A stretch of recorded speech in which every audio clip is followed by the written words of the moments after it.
Join me today while we fill my freezer with some odds and sods. Today is a little bit of a different video because we're not going to be making like all dinners or all breakfasts. We're kind of going to be making a little bit of this, a little bit of that, just to fill in the gaps because my freezer is exploding right now with meals, which I'm super thankful for, but most of them are dinners, and so I've got a few gaps in terms of lunches and breakfasts and snacks, but also today's video is a bit of a necessity because I've got some things that I need to use up and I don't want them to go to waste. So if we get them made into meals or snacks or muffins or cookies or whatever we're gonna do, then we can get them into the freezer and then the things won't go to waste and we can make use of everything I have. So I'm not 1000% sure of the plan. What I know is that I have a lot of rhubarb that needs using, like a lot. I also have some baby tomatoes that are gonna go bad unless I use them up right away. So we're gonna do some things with that. And then I just have some things that I need to get done. So we're gonna get all that done today. We're even going to make homemade Play-Doh, which no, we can't freeze, but we're doing it today, so we're putting it in the video. Join me and let's get this on the way. The first thing I'm going to do is get started making a tomato basil soup, creamy tomato basil soup, because this can be simmering on the stove while we do our other things and gather our other ingredients, and that way we're gonna make the most of our time. So I have these tomatoes that are still okay today, but I know given how long I've had them, they're on their last legs, and so I want to get them made into this soup. I'm also gonna use some diced tomatoes because this isn't enough to make a whole soup, but this would also be a sad amount to throw away. And if I leave them a few more days, that's exactly what's gonna happen. So let's get that soup started. And after that, I'm gonna bring you on a little field trip outside with me so that we can gather up some rhubarb. For our tomato soup, we're gonna add some olive oil, diced onion, and some peeled and sliced carrots into a stovetop pot. We're gonna let that cook a little bit, probably like 5 to 10 minutes, just until the onion starts to soften and the carrots start to change color a little bit. Then we're gonna add some minced garlic. We're just gonna use ours from a jar, easy peasy, and cook that for about another minute. Next, we're gonna add a can of diced tomatoes. We're also gonna throw in those baby tomatoes I had, and then we're going to add some chicken broth, salt, pepper, and a little splash of sugar just to cut the acidity in the tomatoes. Once that comes to a boil, we're gonna lower the heat and we're gonna simmer this. Now this can simmer for a while, so it can be doing its thing while we are doing our other things. And then we're gonna come back and add some fresh basil to that. When it's totally cooked, we're gonna run an immersion blender through it, and then I'm gonna allow it to cool before I portion it out into quart-sized freezer bags. The reason that I wanted to make the tomato soup, in addition to having the tomatoes to use, is that I work from home, and so I find that lunches can be an issue for me. Dinners are always taken care of, and breakfasts, I make sure that I've got things like waffles or zucchini loaf or even like the muffins that we're making today or whatever that I can use as like a quick grab and go breakfast. I've even got some breakfast quesadillas in there right now, so there's lots of options for breakfast. But I find that lunches are one of those things that I'm the kind of person that it can be like 3 or 4 o'clock and I'll realize that I haven't eaten yet. And that becomes a problem because by the time I realize that, it's because I'm really dragging and have low energy. And so I want to get more in the habit of eating lunches and even maybe setting myself a timer on my phone to remind me to eat the lunch. So one of the ways that I can make sure that I actually follow through and eat lunches, especially this busy time of year, is to make sure that I have things that are really easy that I just need to reheat and things that I like. So that is the reason for this tomato soup. I also have plans to make a bunch of lunches another day that are just gonna be single serve just for me to make sure that I'm eating more than once a day. Even those of you that have watched this channel for a long time may not know that I have a KitchenAid because I honestly only really use it for one thing, and that is homemade Play-Doh, which I know is kind of a ridiculous use of this huge, lovely gadget. I just have never really gotten the hang of using it for anything else. But for homemade Play-Doh, you know when you're standing at the stove and you're stirring like forever and your arm starts to get tired? Not with this baby.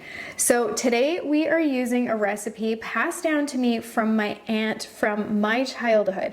I've got lots of Play-Doh recipes, but this one is like my tried and true. I will put a link to it in the description down below. Now, first we're gonna add a cup of flour and 1 tablespoon of flour. Then we're gonna add half a cup of salt and 2 tablespoons of cream of tartar.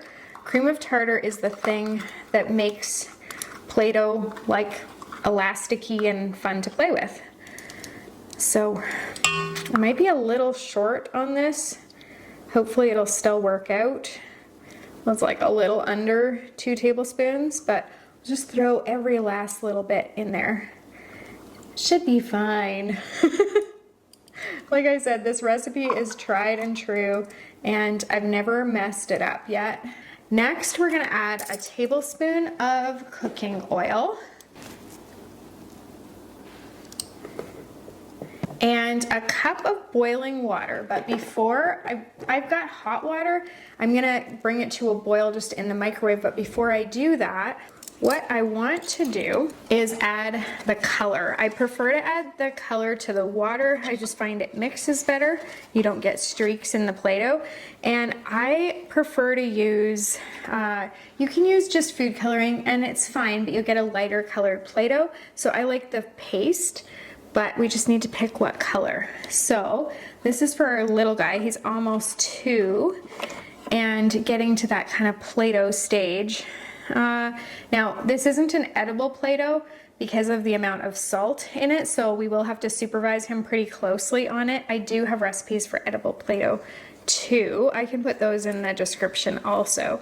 I'm kind of thinking maybe green. Green or brown. You know what's really fun with little boys is you make brown Play-Doh, which is exactly what I'm going to do here. And then you play this game, we call it Stuck in the Mud, and basically you just take their little toy cars and they can run those through the Play-Doh and like get stuck in the mud. And boys think it's awesome. Some girls do too. I'm not meaning to stereotype based on gender. It's just been, you know, my experience that my boys were more interested in cars. And some of my girls are definitely like rough and tumble. I mean, with having 4 brothers, they would have to be, but just none of them were really into cars, and some of our boys were. And this little guy is super, super into cars. It's his favorite thing. Actually, we just bought him some bedding that has like cars and tractors and diggers and all that stuff. So I'm just adding a little bit of the food paste in there. I like to get it out with a toothpick. Just gonna give that a bit of a stir. You can always add more color later if you're not happy with the color, but we'll get that started. Gonna add that into the microwave. Now we're just gonna mix our dry ingredients together, or our dry plus the oil. Now another thing that you can add to this Play-Doh recipe, and I often do, is you can add some scent by adding some essential oil. Lavender is really nice because it's calming. I've even added like actual fresh lavender seeds in a little bit of purple food coloring. That's one of my favorite ones. I'll put the recipe for that down below too. You can tell I've got a little bit of Play-Doh experience. Okay, we're gonna grab our water and get that going. So next you're just gonna stir in your boiling water. I'll be here with you all night. Okay, I'm gonna scrape the sides down a little bit. This is already starting to get a Play-Doh texture, and I didn't have to hurt my arms standing at the stove forever. So that's what I love about doing it this way. I'm really happy with that. Like I was saying earlier, you don't want to store your Play-Doh in the freezer, but you can store it in the fridge. And if you store it in the fridge, you're going to extend the life of it. So I'm just going to mix this a little bit more, just knead it. It's actually a really great consistency. Like, look at this, we made Play-Doh. Okay, let's get the rest of it here. Actually, let me grab that spatula. I'm way too short to be able to see into here. I'm on my tippy toes, of course. Now, I might have liked it a little bit of a darker brown, so I could have added some more food paste at this point, or while I was watching it mix, I could have also added a little tinge of black in there to make it darker. But you know what? He's gonna be pretty happy with this, and this looks enough like mud that I don't think he's gonna complain. Anyway, we've got our Play-Doh, and you probably guessed it, I store my Play-Doh in freezer bags, so it fits really well in the quart size bag, and he's gonna be super happy to play with this when he gets home. And just like freezer meals, actually, Play-Doh does better if you get the air out of the bag. It does keep for longer. So I even get the air out of my Play-Doh bags, just like my freezer bags. And there we go, we've got Play-Doh and something for him to do tonight while I'm making dinner. Now, the reason that I decided to make Play-Doh today is because I figured if I'm gonna be doing some baking, which I don't often do, then if I'm gonna have the flour out and the salt out and the, you know, the oil out, all the things, then it just saves time to do the Play-Doh when I've got all of that out anyway. And even like my 1 cup measuring cup that had the flour in it, this can be the flour measuring cup for the day, so I'm not even gonna have to wash it more than once. So it just makes good sense. Okay, the other reason I do not take this out very often is it's heavy and it's almost as tall as I am. Okay, that was awkward, but it's done. Y'all watched me struggle and get it into the cupboard where it can stay for another few months before I take it out again to make more Play-Doh. Okay, the next thing that we're gonna do is really the reason that we are all here today, which is we're gonna attack the rhubarb. So I have so much rhubarb, I cannot possibly get things made with all of it today, but we're at least gonna try to make a dent in it. So come on outside with me, we're gonna go and cut down some rhubarb and then come in and start baking with it. It's gonna do a few purposes. It's gonna do something with my rhubarb so it doesn't go to waste, but also it's gonna fill those holes that I have in my freezer for things like snacks and lunches or grab and go breakfasts or those kind of things. So I've got a few ideas of what we might make. Let's go grab the rhubarb and get started. Okay, so I know absolutely nothing about gardening. A few years ago, Christy gave me some of her rhubarb and it has just grown wild here. So I have a lot of it and it's flowering and it's huge and we need to start using it. So again, I know nothing. Christy knows all about the gardening, and so if you have rhubarb questions or gardening questions, you can ask her. I need to get in here. She showed me like how to pull these off and how to get right down and like as close to the base of the stalk as you can and pull, but I brought a knife and I don't remember exactly what she taught me, but we're just gonna do our best and we'll see what we can get here. So some of these are so massive, so I'm gonna be looking for some of the thinner ones. Just bear with me here. Oh, this is a nice one.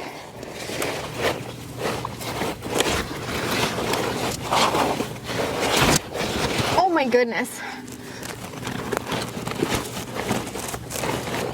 I can't get it off. Okay, good thing I have a knife. Ah, lovely. Rhubarb. All right, let's go in for some more.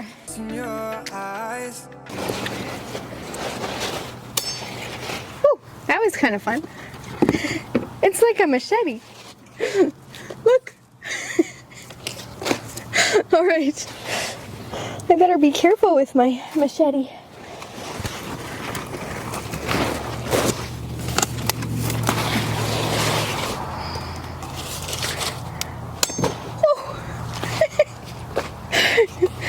That's fun. We should do this more often.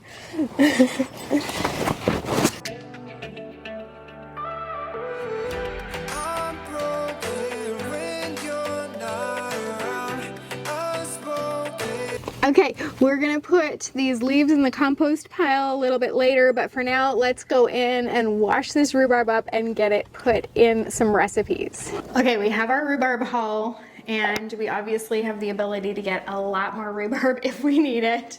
Let's just get this sliced and then we'll kind of go from there. I looked online and I was able to find recipes for like rhubarb cookies, rhubarb coffee cake, rhubarb bars, rhubarb crumble bars. I also have an amazing rhubarb muffin recipe that I love, and it makes a really good like grab and go breakfast because I tell myself that like I'm eating fruit, so that's healthy and totally counts as breakfast, right? Anyway, so we might get to that, but I want to try out these rhubarb cookies for sure, and the coffee cake. They both are gonna freeze really well, and so it's just something that I want to expand my like rhubarb recipe repertoire and give those a try. So we're definitely gonna do those. If we've got enough rhubarb that we already grabbed, then I'll also maybe do the rhubarb muffins. So let's get this sliced and see where we end up.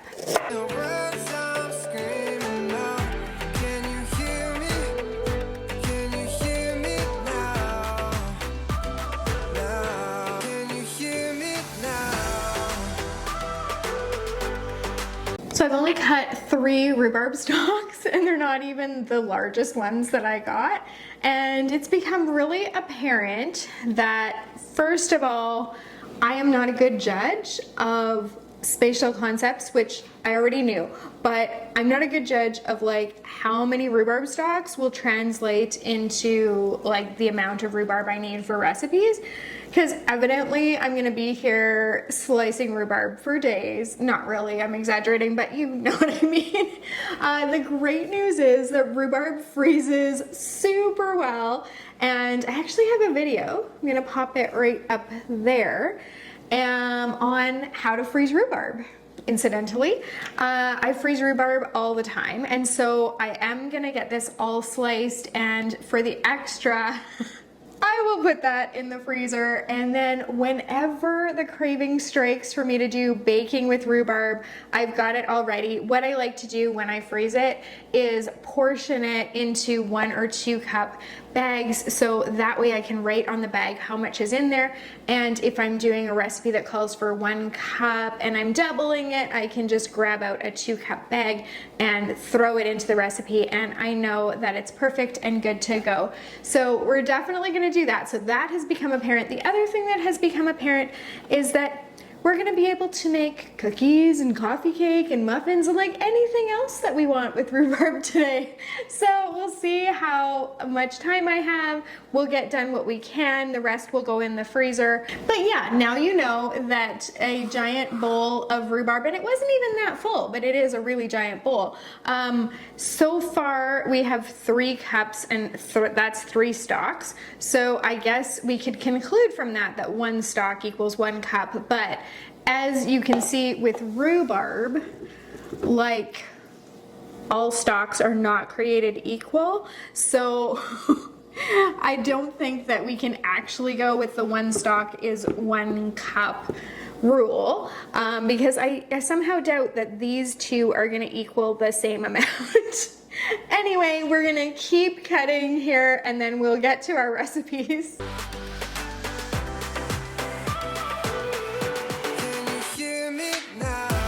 One more thing I want to mention about rhubarb before I put it away on the topic of freezing rhubarb is it also goes really, really well in smoothies. It adds like that tartness so that it's not too sweet. If you've got a lot of fruit in there and it's, you know, you're someone that doesn't like things overly sweet, rhubarb is a great solution for that. So that's another reason why it's great to get it in your freezer. However, if you want to freeze it in a bag where you're going to be able to take out just small chunks of it, then you're going to want to slice it, lay it flat on a cookie sheet, get that in the freezer when it's fully frozen, then you transfer it to a bag.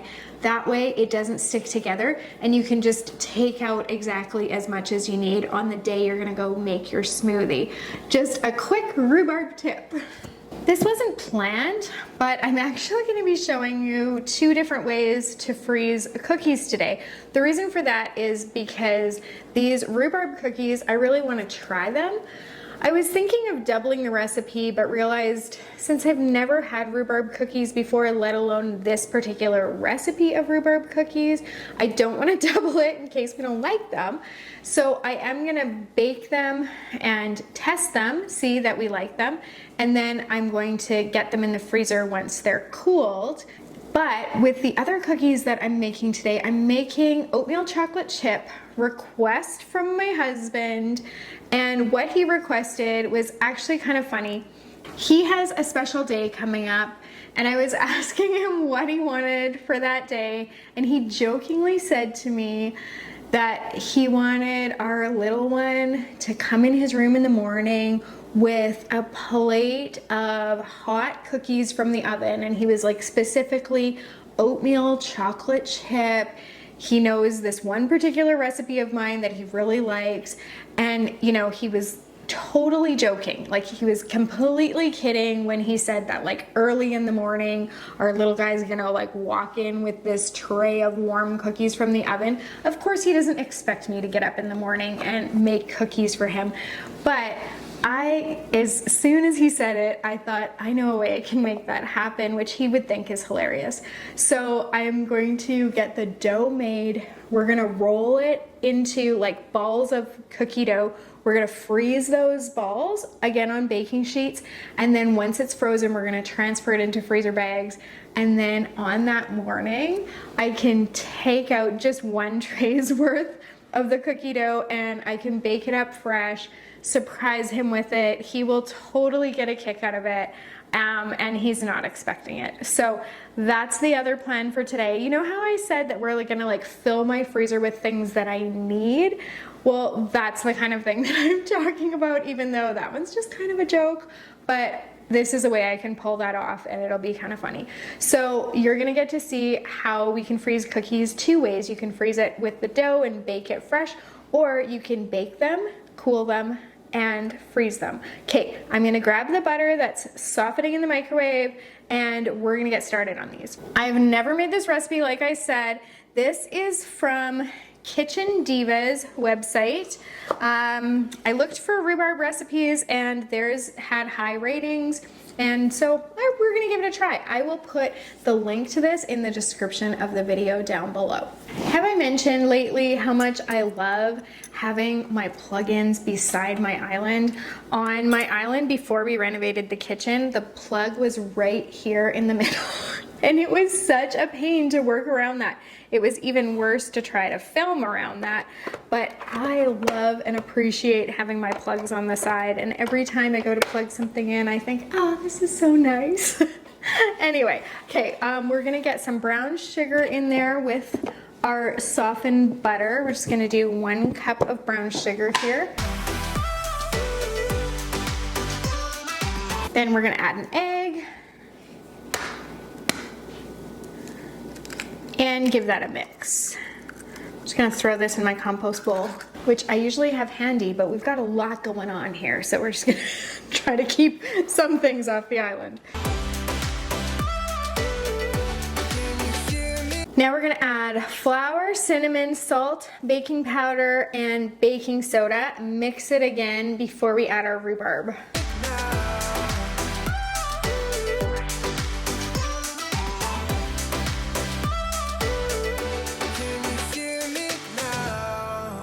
This is a really nice looking dough. It's very moist looking. I'm super happy with it. One of the things that I've learned the hard way over the years is that when you find a recipe online, you really actually want to read it.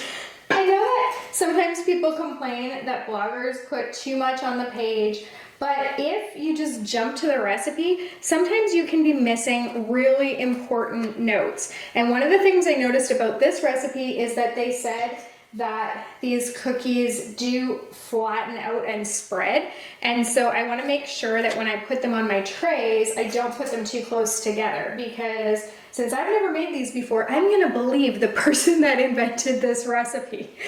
Okay, so let's get these on our tray and into the oven. I'm using a stoneware tray, so I don't need to grease the tray, but if you're using a regular tray, then you would want to either use parchment paper or grease the tray.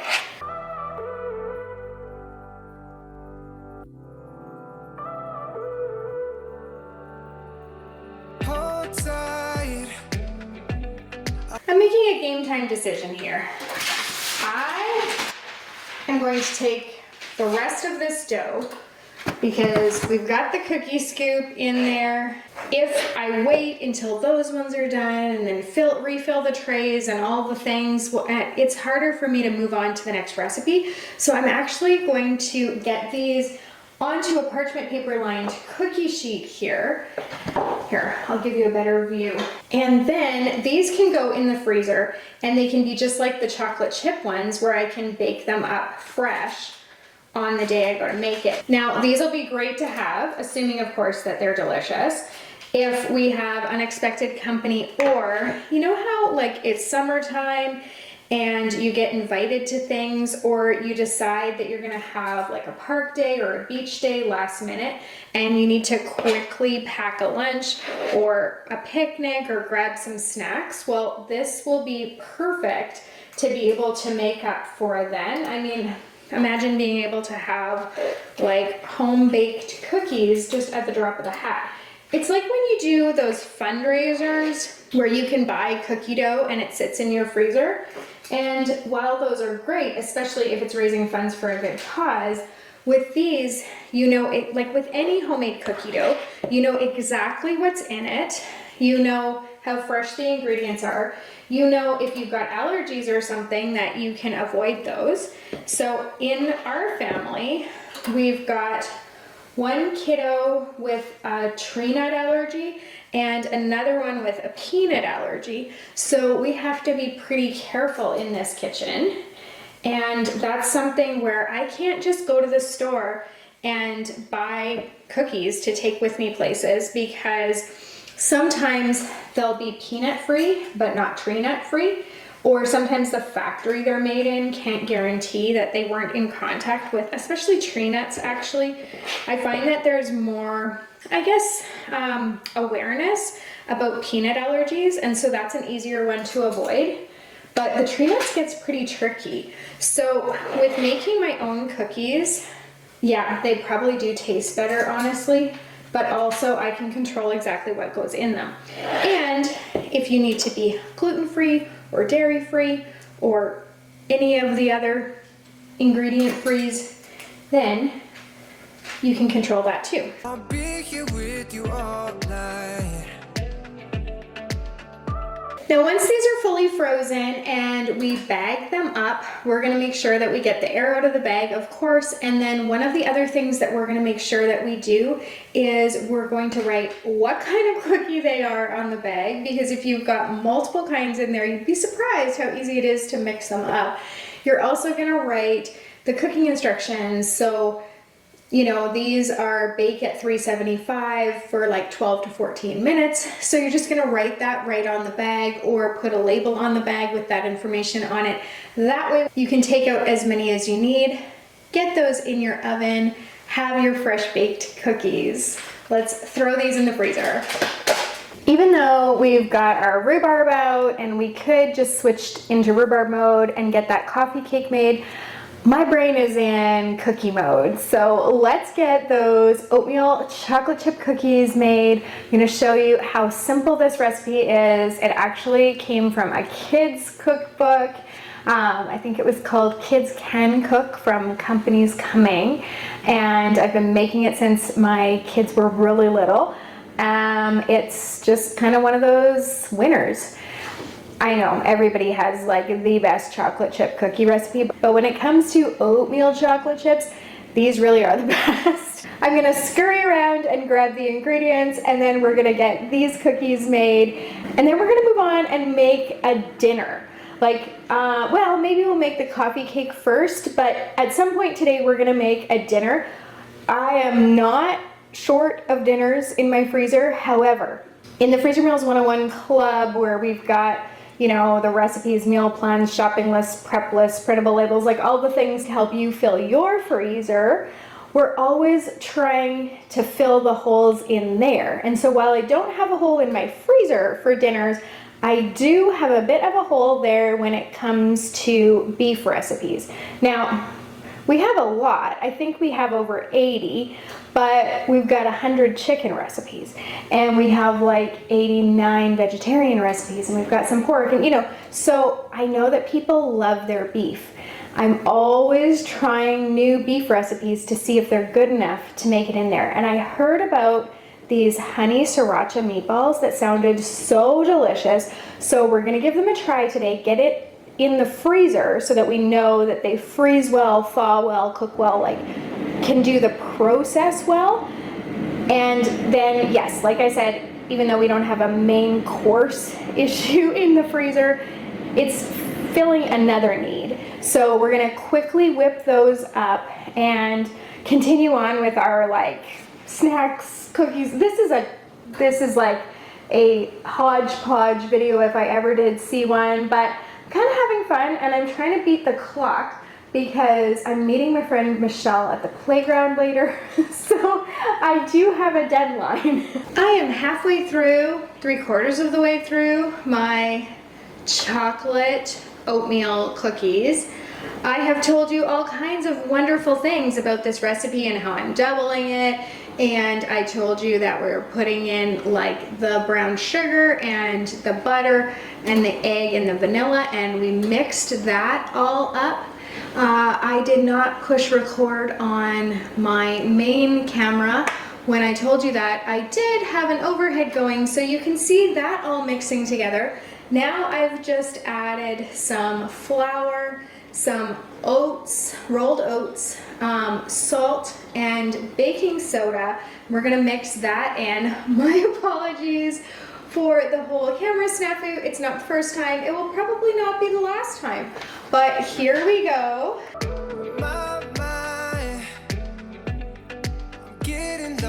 If you've watched our channel for a while, then you might have noticed that I have been making more mistakes lately, especially with things like remembering to push the button and record the video than I used to.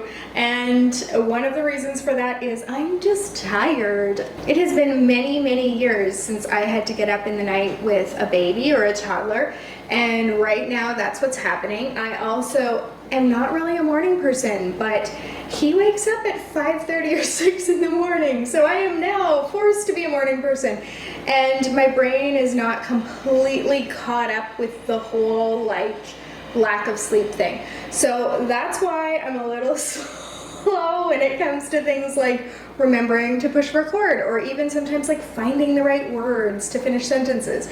But I'm gonna adjust, and it's all gonna be good. It's gonna be lovely, in fact. I have certainly done it before, and I can do it again, and I know my brain will catch up. I'm gonna grab the chocolate chips. All right, he has been sick lately with his asthma. He was actually in the hospital a little bit ago with it, and had to be on oxygen and the whole bit. So that was good and scary, and you know, those of you who are parenting kids that have had those kind of scares, you know what I'm talking about. And so that's why we're kind of back to the not sleeping. We're having to give medicine several times in the night, and you know, it's just, and of course we are also sleeping lighter because we've got his monitor on, and I'm sort of listening for how his breathing is and if he's coughing and if he's wheezing. So again, we'll get there. His health will improve, and my brain will get accustomed in the meantime to lack of sleep, and you all will notice someday that I'll push the record button all the time again and we can have regular videos.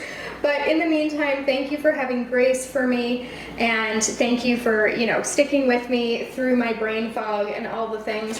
I tell you, like, pre-menopause and parenting a toddler at the same time is all kinds of interesting. Okay, so we're gonna add our chocolate chips. Now, I have some leftover white chocolate chips from my Christmas baking, kind of one of those good intentions things where I was planning to make more than I actually did. And I have quite a few bags of these, so I'd like to get rid of them. My family's not the hugest fan. Some of them love white chocolate chips, some of them don't. So I'm just gonna sprinkle a few in here. It'll give a bit of contrast in color and also help me use up some of those white chocolate chips. So we're gonna give this a stir, and then same thing as we did with those rhubarb cookies, we're gonna get them out on a parchment paper lined cookie sheet. We can put them pretty close together, they just can't be touching, but they can be right next to each other, because when they go in the freezer to freeze, all they need to do is like not stick together before we transfer them into the freezer bag. Our rhubarb cookies are done, and we're gonna let these cool a little bit. I'll probably transfer them to a cooling rack actually, just off to the side here. And then I'm gonna try one and we'll see how it goes. Now, my husband is actually out of the house right now. He works from home most of the time, and so do I, which actually surprisingly goes really well. He sometimes helps me with my filming. See, he would have caught the camera not being on thing if he had been here. He's got a totally different career, and you know, his job is not to run my cameras. But not that that would be a bad thing if it was, because that would be quite handy, and then we wouldn't miss things like, you know, not having cameras on and stuff. But he had meetings today, and then later tonight he's actually, through his work, got tickets to go and see the Edmonton Oilers, which is an Alberta hockey team, which, like, woohoo, we are cheering for them, play against, I think it's Florida Panthers, I'm sorry if I got that wrong, but in the Stanley Cup Finals. And I'm like trying not to be overly jealous, because even though I'm not the biggest hockey fan that ever lived, I mean, I like hockey and all, but it's not my favorite thing to watch, but I love watching it live. There's just something about the energy in the place and everybody kind of having this common goal and rooting for the same team. I just love it. So I've never been to a Stanley Cup, like a playoff game, period, let alone a Stanley Cup final game, and I'm sure most people haven't. So I'm a little bit jealous, but I have to be honest with you and tell you that the thing I am most jealous of is that before the game, he gets to go to what is on his sheet. It says an elegant dining experience with an Oilers alumni, and the Oilers alumni that he's dining with is Kevin Lowe, who's like one of the, like, from the Oilers heyday back in the, I want to say like 80s, could be 90s, because my hockey trivia is not fantastic, so don't quote me on any of this, but he is gonna go and have dinner at this amazing restaurant. Like, I've been there once or twice. Actually, his work Christmas parties used to be at that restaurant, so that's like most of my experience has come from that. And he gets to go and have amazing food at like a killer restaurant with, you know, just with Kevin Lowe. So I'm slightly jealous, mostly of the food. Second would be the game. It's always interesting to talk to people, so I'd be just as happy to dine with one of you than to dine with Kevin Lowe. And I mean, Kevin, if you're watching, no offense. It's just that I find it just as fascinating to talk to a person that I meet at the library. In fact, two of my close friends I met at the library, than to talk to someone that is like a celebrity in our culture, because I think regular people have amazing stories to tell and are just as interesting. And actually, like, I've sat next to some people on airplanes that, wow, like the lives people lead, it's incredible. So I would be interested to talk to Kevin Lowe just because he's a human and I'm sure he has some interesting stories. But I would love to dine with anybody, and I would love the food that my husband's gonna get to eat tonight. So again, slightly jealous, mostly happy for him. In fact, he's been saying that I'm way more excited about this for him than he is. But I know once he gets there, he's gonna have an amazing time, and it really is kind of the experience of a lifetime, because how often do you get to have something like that? So I'm excited for him. By the time you watch this video, because with the whole lack of sleep thing, I'm even worse at editing these videos than I am at pushing the button on the cameras. The playoffs will long be over, and either the Edmonton Oilers or Florida Panthers will have won, and you'll all know that already, so I'm not going to give you a spoiler alert because I don't know yet. However, whether the Oilers win or lose tonight, he's going to have so much fun at the game. And I think the only person that is more jealous than I am is one of our sons, our second oldest, who plays hockey himself, not on an NHL team, but he still plays hockey to this day in an adult league, and he's always loved hockey, although, even though he lives in our house and we live kind of close to where the Oilers are, he is a fan of the Calgary Flames. If you are from Alberta, then you know what that means. If you're not, let me tell you that Alberta has a capital city named Edmonton, but it also has Calgary. So it has two kind of main cities. Edmonton is only the capital because of the legislature being here, like the government building being here, because Calgary is actually probably got more population, or at least similar population. I feel like I maybe need more chocolate chips. Maybe not, we'll see. So they're both the biggest cities in Alberta, and they rival each other for size, and they have become intense sports rivals. So when Calgary Flames are playing the Edmonton Oilers, it's a very big deal. And our son, oddly enough, being a Flames fan, like that's one of those rivalry things too within the house where, you know, we like to tease him a little and send him pictures of the toddler in his Oilers gear or those kinds of things. Actually, this morning I FaceTimed our son with the toddler wearing an Oilers t-shirt and said, hey, we're ready for game day. So anyway, when you watch this, this will all not be relevant because it will be baseball season by then, or maybe it is already baseball season. I watch baseball less than I watch hockey. As you can see, we can fit a lot of these on a tray, and so it's not an issue that we doubled the recipe. Might have to pull out a second tray, but still not a big deal. The more of these we have, the better, because if you've got unexpected company, or, you know, you're gonna have a picnic, summer day at the park, the beach, whatever, you can just quickly cook these up.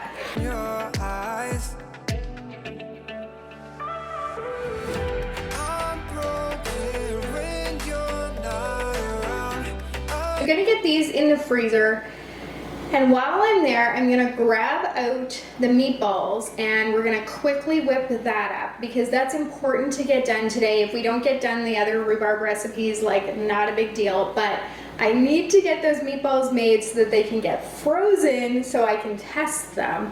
So be right back.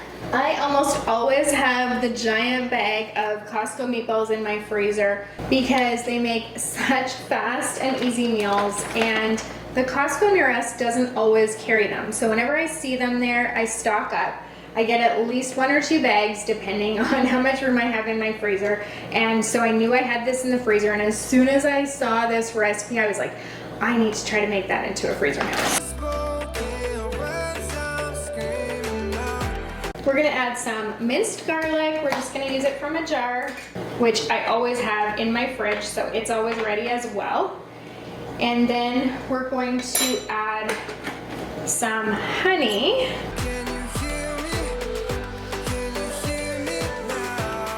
Some Sriracha sauce. Now, I'm just kind of guesstimating. It's supposed to be a 1/4 cup. I'm gonna do more than a 1/4 cup in ours because we like things spicy, but I'm not gonna super overdo it because I do wanna be a little bit true to the recipe so that I can test this out. Okay, that looks about good. Then I'm gonna do the ketchup. Now this is 1/2 a cup. I kind of feel like maybe I should measure this one. I am actually only going to do a 1/4 cup of ketchup in ours. Just think that that will taste better. Ketchup's got some sugar in it, so I feel like with the amount of honey we've got going on, it's gonna be too sweet if I add the full 1/2 cup of ketchup. So I'm just, again, making these decisions on the fly, but I'll let you know how it goes. I think it's gonna still work.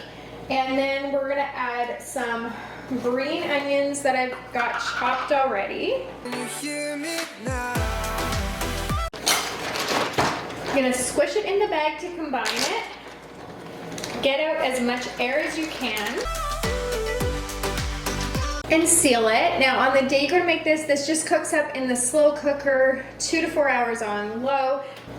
No promises because I haven't eaten it myself yet, but we're gonna get this in the freezer so that I can test it, make sure that the sauce freezes nicely, and when it thaws it all works the way it needs to, and to make sure that my whole ketchup change didn't mess with the recipe too much and that it still tastes amazing.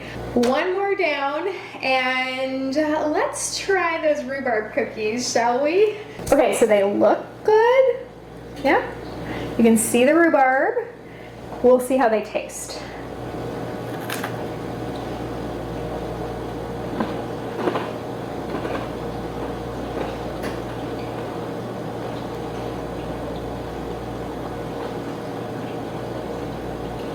These are actually really delicious. When I cook up the next batch, the ones that are in the freezer, I will cook it for maybe a minute less. I think they're a little bit overdone. That's a me problem, not a recipe problem. I did cook them longer than it called for because I was a little distracted making other things. But they're super moist. You can taste that hint of cinnamon. They're really, really good. I am gonna take some of these with me today when I meet up with my friend and gift her with some rhubarb cookies. These are really good. I definitely suggest you try them. The recipe again is in the description below. Okay, we are going to make this coffee cake, even though, full disclosure, a minute ago I was like, oh, it's getting late and like, I'm gonna be really pressed for time, especially if I want to get the kitchen cleaned up before I go out. So I was trying to convince myself like maybe we don't really need the rhubarb cake. But here's the thing. I was planning on using the rhubarb cake for grab and go breakfast for myself. Don't judge. There's fruit in there. So anyway, and I really do need something that I can just quickly grab. I'm planning to cut it into squares and then freeze it so that I can just take out a piece at a time. And if I don't get it done today, when I have everything out and I've got the rhubarb ready and, you know, half the ingredients are out already or more than half, then I know that tomorrow or the next day I'm gonna think I really should have made that rhubarb cake. So I am not gonna make the muffins. Both because I'm missing an ingredient and because I will definitely be out of time by then. But we can get the rhubarb into the freezer so I can make the muffins any day. But I do really want to get this cake made. I want to give it a try. Now the same ingredient that I'm missing for the muffins is sour cream. I don't even have enough to double this cake recipe and I do want to double it. But I'm gonna make a substitution. Maybe never a smart thing the very first time you make a recipe, but I do think it'll work. I'm just gonna substitute a little bit of applesauce in place of the sour cream. I think applesauce will go really, really well in this recipe anyway. And then I can tell myself I'm getting even more fruit. So it's like even a healthier breakfast. So let's get to this. It's gonna be great, and yes, my kitchen will probably still look like a tornado hit it when we're done, and I'll probably have to leave it a little bit that way and come back to it, which I don't love, but you know, at least I will have a rhubarb coffee cake in my freezer. I even have the beaters out and everything, so this just makes good sense. Now, it was supposed to go in an 8x8 pan. Because I'm doubling it, it should fit in a 9x13 pan. You know, I couldn't have planned this better myself, and I actually did not plan it really. I didn't read the recipes very intently before I got started, so I didn't really know that they all call for brown sugar. So we had our brown sugar out anyway. I now have some on my floor. You know, what's baking without some mess? All right, now we're gonna add 2 eggs because we're doubling it. Ooh, we're doubling it. I didn't double my sugar. All right, I'll get with the program one of these days. If we were making those rhubarb muffins, they also use brown sugar and they use sour cream like this recipe does. So that also would have been good to make at the same time. Okay, do you see this? This is so perfect. This could not be more perfect. We were not meant to make those other muffins because I have exactly 2 eggs left, which is just what I need. Now, I do have another thing of eggs in the fridge, but yeah, you know, we don't need to think about that. We just need to be thinking about the fact that this used up exactly what was left in that carton. So this is kind of the perfect way to end the day. We've used all the eggs. Beat the butter and sugar together and then add the eggs. It'll be fine. Don't worry, it'll be fine.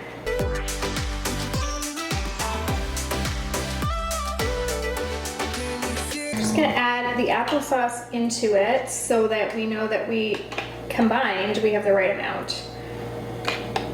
They also are like a similar consistency, so I'm really quite sure this is gonna work, and actually that it might improve the recipe if anything. Vanilla. Kind of a believer in, like, to some extent, the more vanilla the better.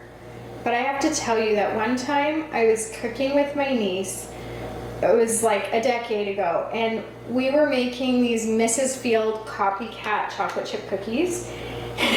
And I told her my theory. She had baked with me lots over the years, and she already knew my theory about, you know, there's never too much vanilla. We discovered that day that there is such thing as too much vanilla, and we wrecked those cookies. So now a little bit more conservative on the vanilla usage. Okay, now we're gonna add flour, cinnamon. See, we have the cinnamon out from those cookies earlier. It's perfect. Then we're gonna add some baking soda and salt. We'll kind of mix those on top. You're supposed to mix them in a separate bowl, but I find like if you just gently stir it together on top. Sorry about that, one of my cats plays piano, which if you've watched the channel before, you are familiar with. Anyway, you can tell your kids to be quiet while you're filming. You can't tell your cats. So yeah, if you just stir the flour mixture sort of just on top, then you don't have to dirty another bowl, and then you can mix it all together, and it's never failed me. I've been doing that for years. And then we're gonna put our rhubarb in, and this actually calls for 2 cups of rhubarb. So since we're doubling it, we're gonna be using 4 cups of rhubarb, which is perfect because we have so much rhubarb.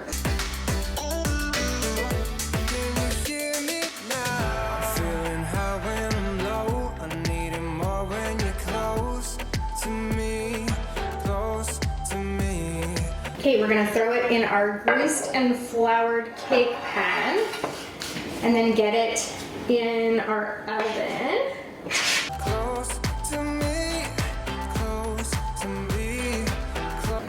wrong. I think we're gonna make a topping and then get it in the oven. I just remembered, like, coffee cake needs a topping, so let me read the rest of the recipe. You guys are so awesome to stick with me when I'm having one of those days where my brain hasn't fully caught up. So it's all good because we all make mistakes in the kitchen and elsewhere. Mine are just a little bit more public. We're gonna mix together some brown sugar, flour, butter, and cinnamon. We're gonna make it crumbly and then we're gonna put it on top of this, and that's probably gonna be the best part.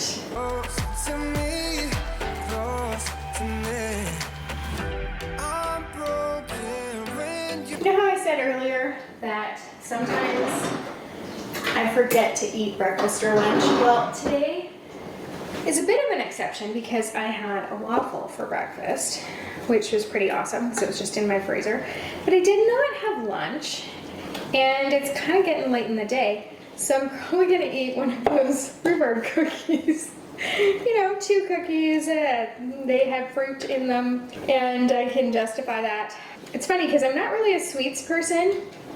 I prefer appetizers to desserts any day of the week, but the exception is kind of like things that are sort of snacky slash breakfasty. So like zucchini loaf, pumpkin muffins, rhubarb muffins, apparently rhubarb cookies now, hopefully rhubarb cake, anything that is dessertish but involves vegetables or fruit seems to be something I like. So let's keep experimenting with it, but it is a way for me to get some food in my body and quickly.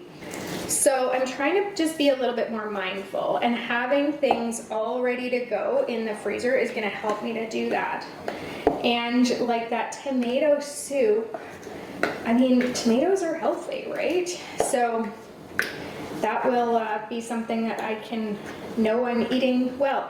The recipe suggested that I do this with a fork to get it a little bit more of a crumbly texture, and it was a great suggestion. See what I was saying earlier about making sure you actually read those recipes you find online? Now, I haven't been a great example of that today because I'm trying to film and read recipes at the same time, and it's not going stellar. But when you do read, you do find those little tips, and who better to give you the tips than the expert or the person that invented the recipe themselves. So we have a pretty crumbly mixture here. I'm gonna just sprinkle this on top. All right, this is going in the oven. Do you ever get a song stuck in your head and you cannot get it out no matter what you try? All day today I have had the Thomas the Tank Engine song in my head, and I'll tell you, I would really like to get that song out of my head.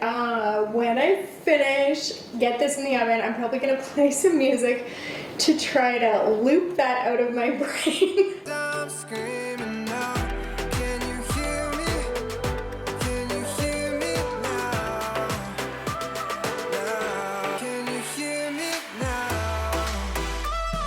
I'm putting the rhubarb cookies into 2 bags because I'm gonna keep one so that our family can try these and let me know that I'm not the only one that loves them.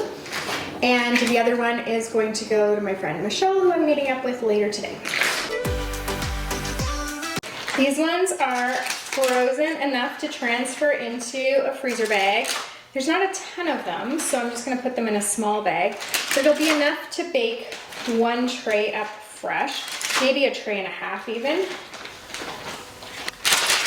It's 17, so 17 cookies is a decent amount. We can get these put in bags. These I'm gonna put in the large bags. Thank you so much for being with me today. Once I get the Once that coffee cake cools, it's still baking, but I'm gonna get that sliced and get it put into a freezer bag or maybe a container. Actually, I'm thinking that one might hold up better in the container because of the crumble topping. Anyway, I'll make a judgment call on that when it is done cooling. But thank you so much for being with me. It's been, again, just a hodgepodge of things that I needed to get into the freezer. We even made Play-Doh today. I'm really happy with what we've been able to accomplish in 3 hours. Baking always takes so much longer than cooking because you have to wait for things to be done in the oven and there's usually multiple steps, but we were still able to get quite a lot done. I'm really happy with it. Plus, baking is not exactly my favorite, so next time I can get back to just cooking, which I love. Thank you again for joining me, and happy cooking.